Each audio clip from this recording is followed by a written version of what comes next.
estaremos hablando acerca de la victoria sobre el liderazgo. Qué importante que Dios nos ha llamado y nos ha puesto en liderazgo, en posiciones de autoridad. No solamente porque tengo un micrófono o porque estoy en una plataforma. Usted también tiene un liderazgo y lo hemos compartido en otras oportunidades. Usted lo tiene a nivel congregacional también, con su grupo, lo tiene en su hogar como padre de familia. Todos tenemos esa parte donde Dios nos ha capacitado para que podamos ejercer y podamos ser exitosos o exitosas en lo que estamos realizando. Y Dios en su palabra nos da varios ejemplos del liderazgo, porque en la vida tendremos que tomar posiciones importantes de autoridad o posiciones donde Dios nos va a poner al frente a hacer algo, un compromiso, una responsabilidad que nadie la puede hacer, que nadie la puede tomar, sino que llegará un momento donde Dios te llamará a ti para hacerla, y tú posiblemente miras a los lados, miras atrás y también ves que hay otras personas que lo pueden hacer, pero por algo que solamente Dios lo sabe, nos llama o te llama a ti y me llama a mí para estar al frente de situaciones, para estar al frente de responsabilidades, para estar al frente de una familia, para estar al frente de una iglesia, para estar al frente de una empresa, para estar al frente de un negocio, para estar al frente de algo. Dios nos escoge, y no solamente que nos escoge, nos elige, sino que nos capacita, nos forma para que se cumpla lo que Él quiere hacer con nosotros. Amén. Y en ese tiempo, cuando Dios nos llama o cuando Dios nos elige, nos sentimos nerviosos, sentimos que no podemos, no nos sentimos con la capacidad de ejercer eso en la cual Dios nos llamó. Y eso le pasó a muchos hombres de Dios. Le pasó a Moisés, le pasó aún a Adán, le pasó a todos los hombres que vemos en la palabra, y aún a mujeres de Dios, a Esther. Todos los hombres que encontramos en la palabra, o la mayoría de todos, cuando Dios los llama, ellos de una manera u otra pensaron que no tenían la capacidad o no tenían la preparación para ese llamado. Y eso nos pasa a todos nosotros. Siempre estamos en una posición, posiblemente estamos tranquilos, estamos cómodos, pero Dios nos llama y nos dice: te tengo esta misión. ¿Y qué tenemos que hacer nosotros? Aunque en un momento dado no nos sintamos con la capacitación correcta, tenemos que obedecerle a Dios. Y eso es clave. ¿Por qué es clave? Porque el líder no lo hace una posición o un nombre, sino el ejecutar, el obedecer. En este caso, en el liderazgo espiritual, el obedecer a Dios es lo que te lleva a cumplir los propósitos que Dios tiene contigo y los propósitos que Dios tiene para una tierra, para una ciudad, para un sector. Entonces, el nosotros estar bien ubicados en ese particular y saber de que hemos sido llamados por Dios. Todos los que estamos acá, usted fue llamado con un propósito. El Señor lo llamó, y usted tiene que saber eso. Dios me llamó. ¿Para qué el Señor me llamó? ¿Qué Dios tiene conmigo? Primeramente, Dios te llamó para restaurar tu vida. Primeramente, Dios te llamó para llevarte al origen, para hacerte su hijo, para darte herencia, para darte salvación y para darte vida eterna. Pero también hay un propósito que tenemos en esta tierra, en el lugar donde nos encontramos, en Venezuela, en cualquier sector donde tú vivas, en cualquier lugar donde Dios te lleve. Hay un propósito que nosotros como hombres y mujeres de Dios tenemos que conocer, que a la medida que obedecemos a Dios, Él nos va mostrando qué es lo que realmente Él quiere hacer con nosotros. Fíjense que les quiero hablar también del apóstol Pablo. Y dice la palabra que el Señor lo llamó de una forma muy particular y sorpresivamente. Lo llamó, dice la palabra, que él estaba en el camino y ahí el Señor se le apareció, lo dejó como ciego, y él tuvo un encuentro con el Señor. De allí en adelante, cuando Dios tocó su vida y lo transformó, vemos a un Saulo, que se llamaba Saulo en ese momento, vemos a un Pablo Ya totalmente, a la medida que iba pasando el tiempo, Dios iba tratando con su vida e iba mostrándole su propósito. Pero lo que a mí me llama la atención es la pasión y el empuje voluntario que tenía el apóstol Pablo para ejercer el llamado que Dios le había encomendado. Vemos a Pablo que, simplemente siguió, escuchó los consejos de su maestro, siguió adelante, siguió siendo formado, y su pasión hacia el Dios verdadero se incrementó de tal manera que hoy vemos su vida como ejemplo. Y yo quiero llevarlos a la palabra, porque una de las cosas, vamos a ir a Primera de Tesalonicenses capítulo 2. Sí, vamos allí, capítulo 2, verso 1. Allí vemos a un hombre que tenía una inquebrantable pasión. Diga conmigo, inquebrantable pasión. Póngase a pensar por un momento lo que es una inquebrantable pasión o una pasión inquebrantable. Eso que Dios pone en tu ser, que no importando las circunstancias que puedas vivir a tu alrededor, tú sigues adelante. Esa pasión por lo que haces, esa pasión por el llamado de Dios. Entonces el apóstol Pablo tenía una inquebrantable pasión. ¿Sabe por qué? ¿O para qué? Esa pasión que él tenía era de predicar el evangelio.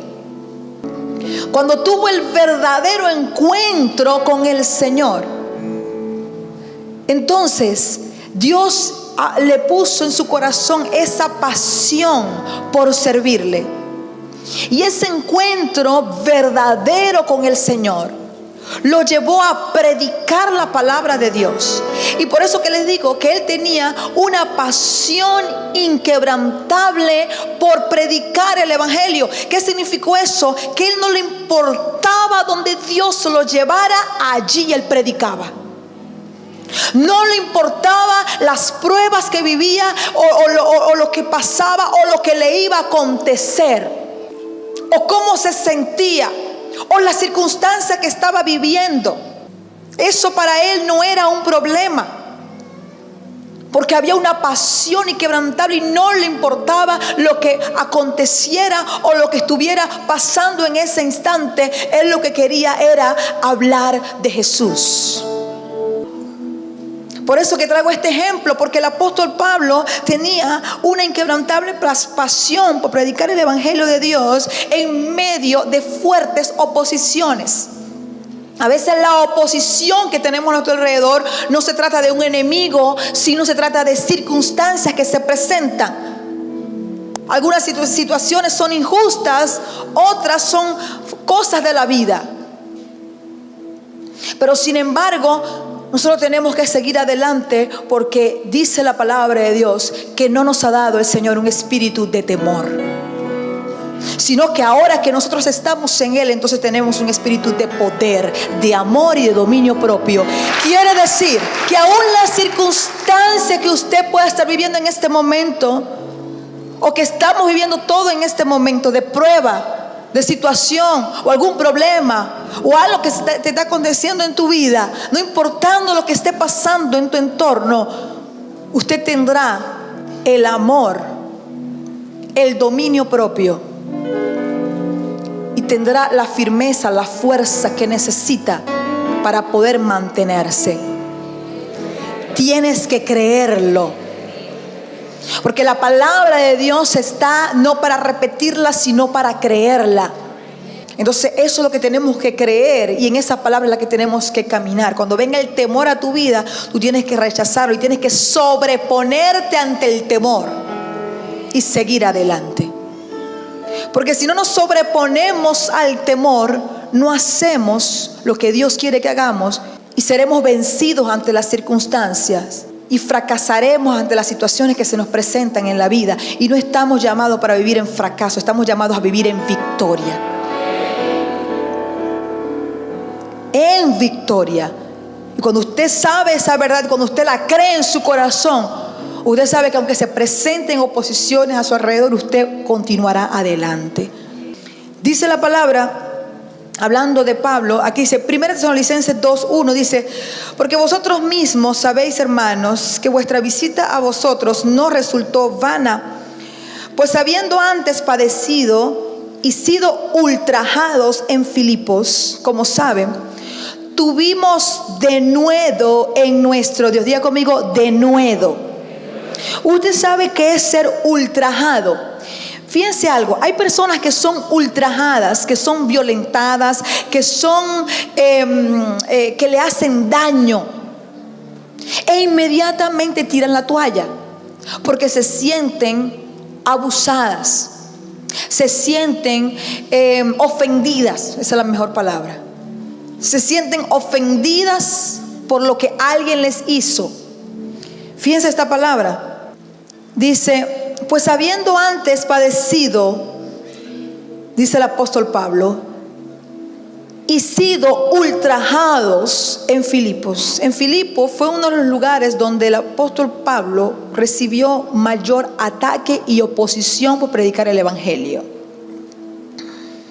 Dice: como saben, a pesar de todo lo que padecimos y cómo fuimos ultrajados, tuvimos denuedo en nuestro Dios para anunciaros el evangelio de Dios en medio de gran oposición, dice la palabra. Es decir, que Dios nos habla en esta hora y nos da la fortaleza, la fuerza, la valentía, la entereza, y nos habla a través de su palabra de que en el liderazgo de nuestra vida, en lo que estemos haciendo, sea como padre de familia, sea como madre, sea como gerente, sea como empresario, como les decía, o sea como un líder, tendrás oposición. De hecho, mucha de la oposición que tendrás o que tendremos serán de personas que quisieran estar en el lugar donde estamos. Pero qué importante cuando Dios nos habla a través de su palabra con la vida de Pablo y nos dice que aunque yo fui ultrajado y que padecí grandes dificultades y grandes problemas, y ahorita vamos a leer la forma como el apóstol Pablo fue ultrajado en Filipos, y aún así, no es que Pablo tenía más fuerza que nosotros, no es que Pablo era todopoderoso, no es que el apóstol Pablo era una persona de otro planeta, no, sino que creyó la palabra de Dios.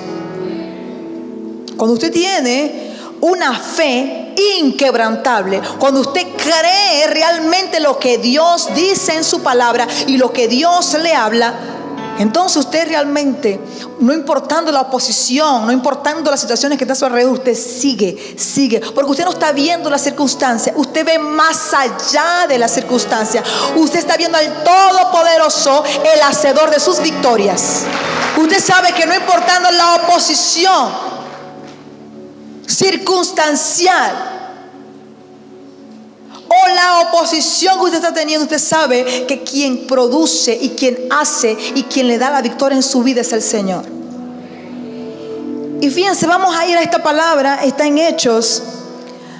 Aquí vamos a ver en Hechos capítulo 16, verso 11, cómo el Señor llamó a este hombre de Dios y no se rindió ante las oposiciones y las dificultades que tuvo, porque siempre vio a Dios primero. ¿Qué él hacía? Tal vez las oposiciones que tú tengas en tu vida cotidiana, las oposiciones que se te puedan presentar, pero la posición del apóstol Pablo era por predicar el evangelio.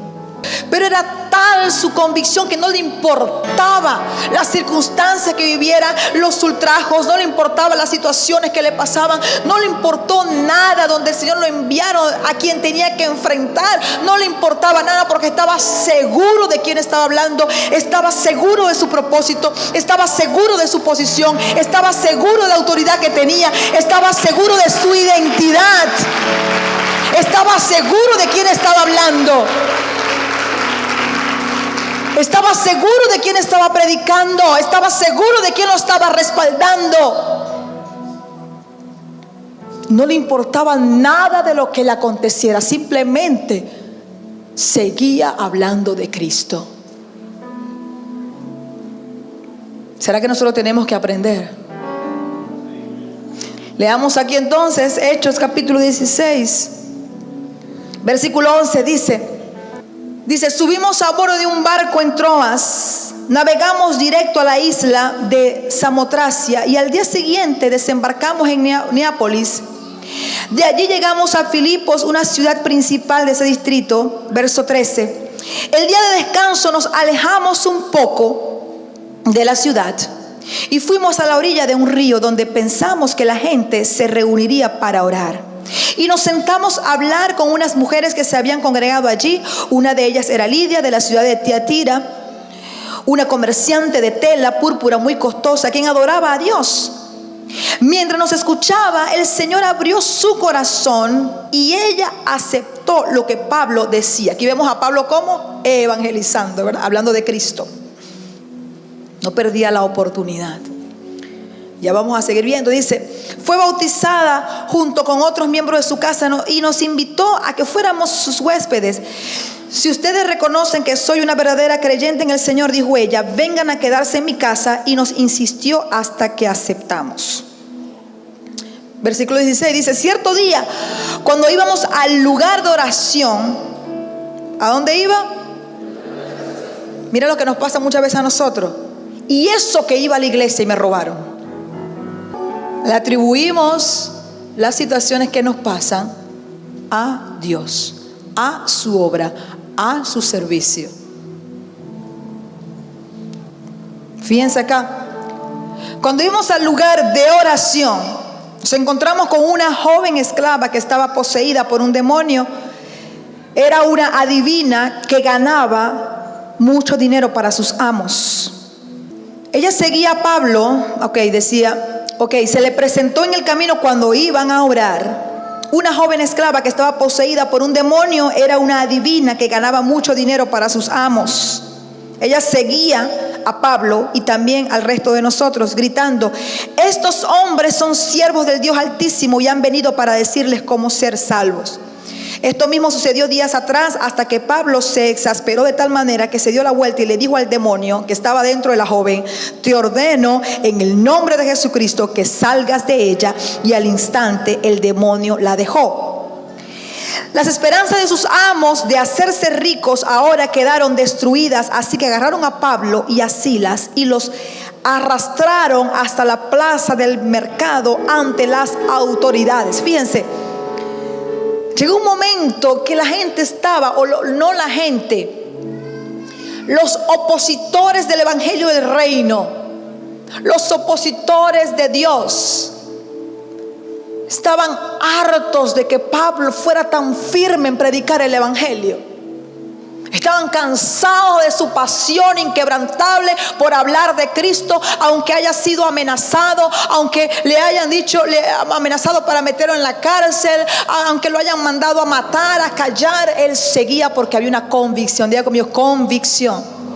Cuando hay una convicción en tu corazón, no te detiene nadie. Entonces, dice aquí: toda la ciudad está alborotada a causa de estos judíos. Les gritaron a los funcionarios de la ciudad: enseñan costumbres que nosotros los romanos no podemos practicar porque son ilegales. ¿Qué hacía el apóstol Pablo? Él estaba hablando contrario, o estaba hablando cosas que eran del reino de Dios. Y eso golpeaba a la tradición de los romanos, a las leyes de los romanos, a la cultura de los romanos. Así como hoy día, cuando usted habla del reino de Dios, de la fidelidad en el matrimonio, del respeto y la honra a los padres, cuando usted habla de los mandamientos del Señor, entonces usted recibe oposición en el mundo, porque el sistema de este mundo está corrompido.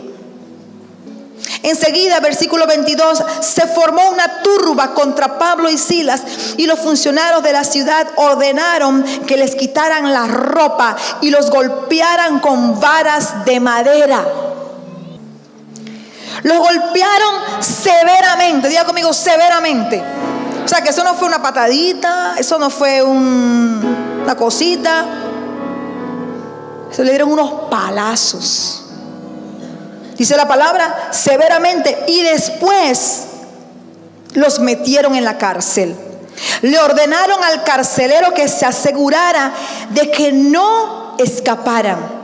Así que el carcelero los puso. Imagínense lo fuerte que era Pablo. Dice, le ordenaron al carcelero que se asegurara que no se escaparan. Así que el carcelero los puso en el calabozo de más adentro y les sujetó los pies en el cepo. Alrededor de la medianoche, Pablo y Silas estaban orando y cantando himnos a Dios, y los demás prisioneros escuchaban.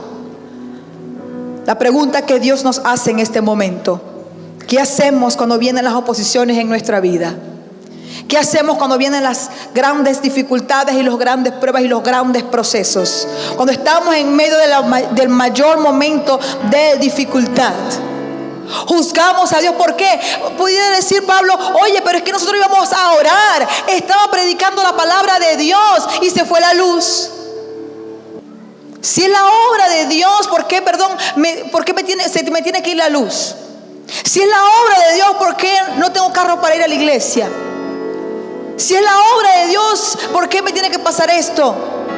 Es que en la vida viviremos oposiciones en Cristo o sin estar con Él. La gran diferencia es que cuando estás en Cristo, Dios te da de la fuerza, Dios te da y te lleva a una posición tan sobrenatural que no importando lo que pasa a tu alrededor, usted mantiene su fe inquebrantable, usted sigue adelante, usted avanza, usted no lo detiene nadie.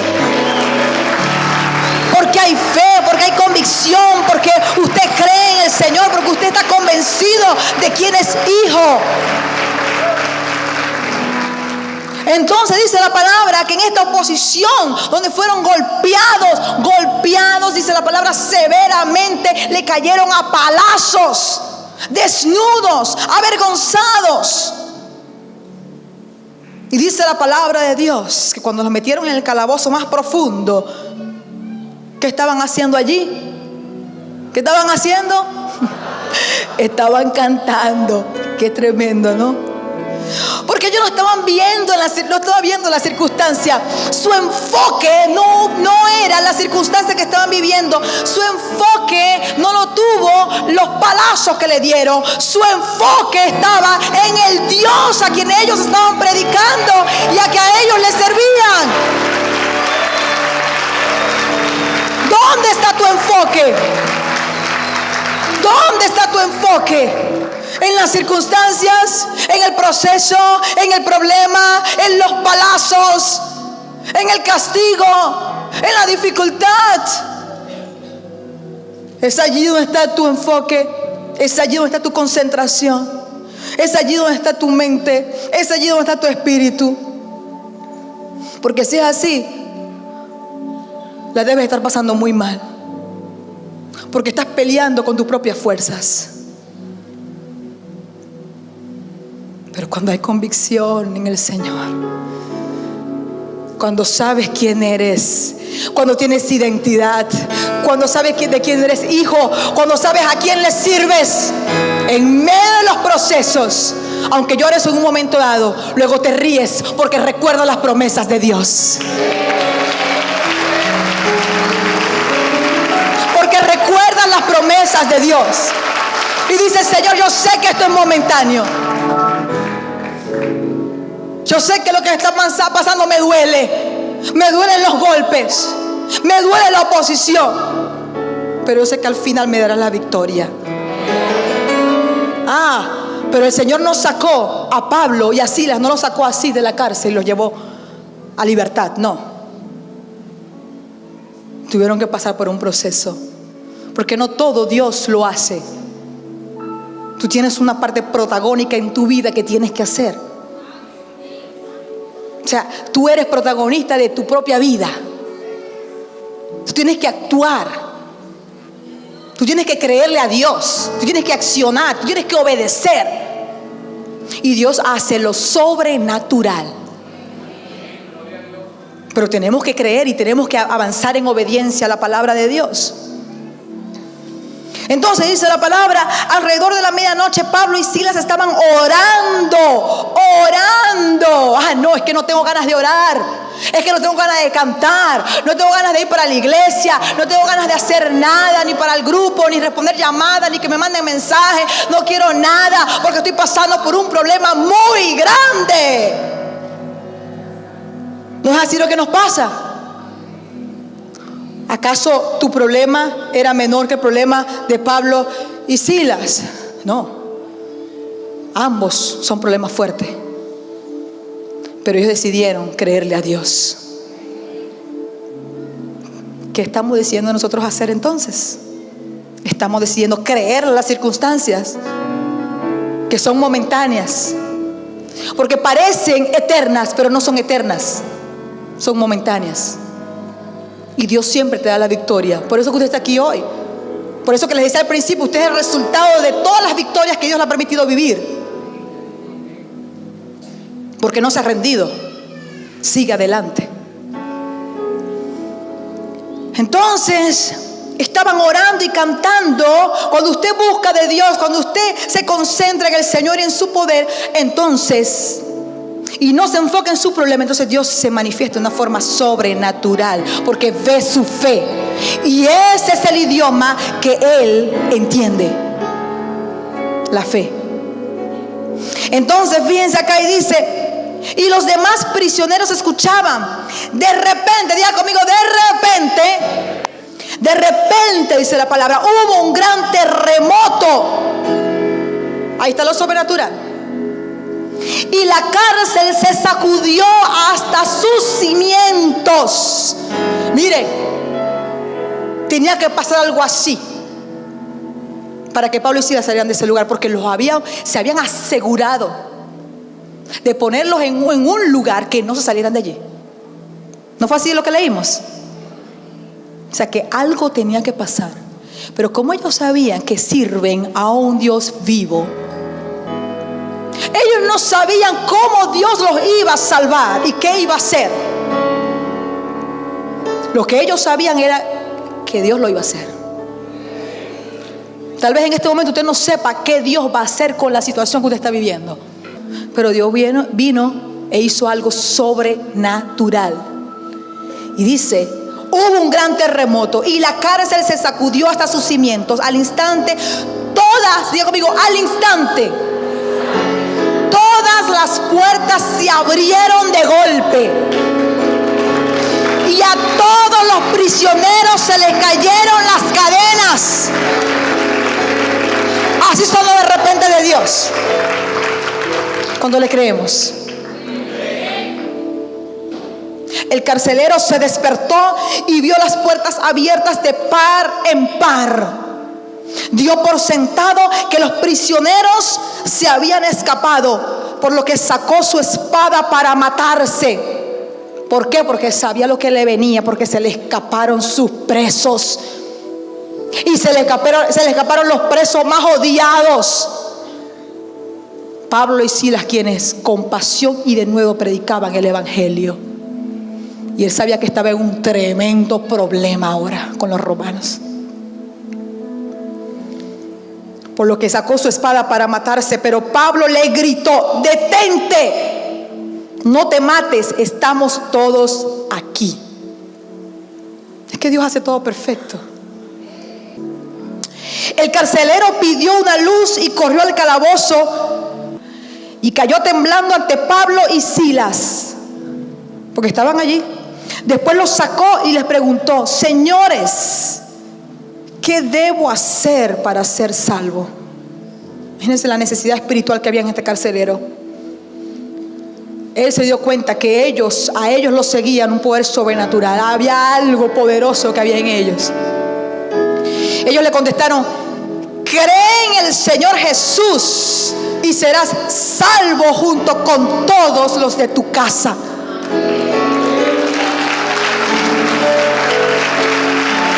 Qué impresionante. Qué impresionante ver la convicción. Esto no los callaba nadie. Estaban totalmente claros a quién estaban sirviendo. no se desconcentraban por nada. En medio de cualquier situación cumplían su misión y su propósito de vida, que era predicar el evangelio.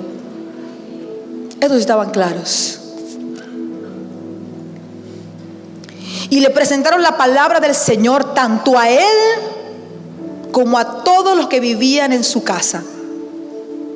Este apóstol Pablo sí sabía para qué había sido llamado. El carcelero los llevó adentro de su casa y les dio de comer, y tanto él como los de su casa se alegraron porque todos habían creído en Dios.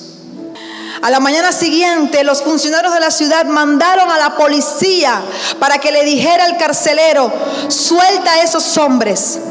Entonces el carcelero le dijo a Pablo: los funcionarios de la ciudad han dicho que tú y Silas quedan en libertad, vayan en paz. Pero Pablo respondió, fíjense esto, después que pasó toda esta situación, le agarraron miedo, los romanos, los magistrados le agarraron miedo a Pablo y a Pedro. Es que cuando usted está seguro de quién es, las circunstancias le temen luego. Por eso que el Señor lo lleva de nivel en nivel, de victoria en victoria. Lo va madurando en el proceso. Porque llega un momento que ya cualquier circunstancia a usted no lo va a detener y no lo va a mover de su convicción en Cristo. Amén. Y entonces el enemigo tiene que huir de su vida. Entonces dice: los funcionarios de la ciudad han dicho que tú y Silas quedan en libertad, vayan en paz. Pero Pablo respondió, imagínense este líder tan atrevido: ellos nos golpearon en público sin llevarnos a juicio y nos metieron en la cárcel, y nosotros somos ciudadanos romanos.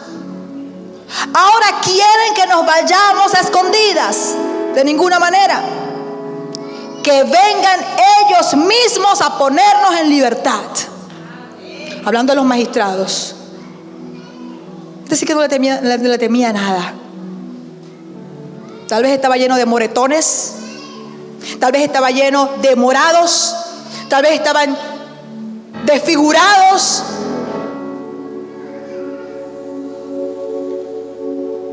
Pero no le temían a nada, por su convicción y por su fe en el Señor. Cuando la policía dio su informe, los funcionarios de la ciudad se alarmaron al enterarse de que Pablo y Silas eran ciudadanos romanos. Entonces fueron a la cárcel y se disculparon con ellos. Luego los sacaron de allí y les suplicaron que se fueran de la ciudad. Una vez que salieron de la cárcel, Pablo y Silas regresaron a la casa de Lidia. Allí se reunieron con los creyentes y los animaron una vez más. Después se fueron de la ciudad. Ellos estaban convencidos de la justicia de Dios. Ellos estaban convencidos de quién era su Dios. Y esa es la misma fe que Dios quiere inyectarnos en este día. No importa lo que esté a tu alrededor, no importa lo que esté pasando en tu vida, no importa la injusticia, la oposición, no importa la circunstancia dolorosa que puedas estar viviendo. Mira a Jesús, mira al Señor, mira al Todopoderoso, mira a aquel que provoca tus victorias y que siempre te las ha dado. Mira a Cristo. Pero no te debilites. Sigue amando a Dios en medio de la circunstancia. Sigue adorando a Dios en medio de la circunstancia. Sigue haciendo tu grupo en medio de la circunstancia. Sigue congregándote en medio de la circunstancia. Sigue cumpliendo a Dios en medio de la circunstancia. Sigue adelante en medio de la circunstancia. Mira a Jesús.